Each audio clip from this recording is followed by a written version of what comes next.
തുറയൂർ പഞ്ചായത്തിലെ ആധികാരിക വിജയമാണ് UDF നേടിയത്.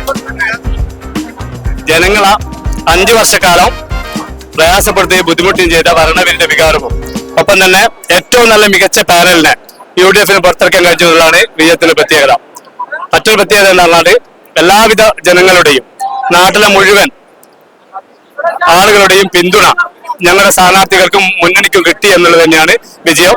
ഈ വിജയത്തിന്റെ പിന്നിൽ പ്രവർത്തിച്ചവർ, UDF പ്രവർത്തകര്, നാട്ടിലെ മുഴുവൻ പൊതുജനങ്ങൾ എല്ലാവർക്കും ഈ വിജയം സമർപ്പിക്കുകയാണ്. പ്രത്യേകിച്ച് UDF ഒറ്റക്കെട്ടായി നിന്നുകൊണ്ടാണ് ഈ വിജയം നേടിയെടുത്തത്. ഒരു തരത്തിലുള്ള അഭിപ്രായ വ്യത്യാസങ്ങളോ ഒരു പ്രയാസങ്ങളോ ഇല്ലാതെ ഏറ്റവും നല്ല ഐക്യത്തോടു കൂടി ഈ ഇലക്ഷനെ നേരിടാൻ UDF സാധിച്ചിട്ടുണ്ട്. അതിന്റെ വിജയം തന്നെയാണ് ഈ പഞ്ചായത്ത് ഇലക്ഷൻ നേടിയിരിക്കുന്നത്. ഉറപ്പായും ഞങ്ങൾ പ്രതീക്ഷിക്കുന്നു വരുന്ന നിയമസഭാ ഇലക്ഷനിൽ ഇതിനേക്കാൾ ഗംഭീര വിജയം തുറയൂരിൽ നേടാൻ സാധിക്കുമെന്ന കാര്യത്തിൽ യാതൊരു സംശയവുമില്ല. ജനങ്ങൾ അത്രയേറെ UDF സ്നേഹിക്കുകയും UDF ഒപ്പം നിൽക്കുകയും ചെയ്തിട്ടുണ്ട്.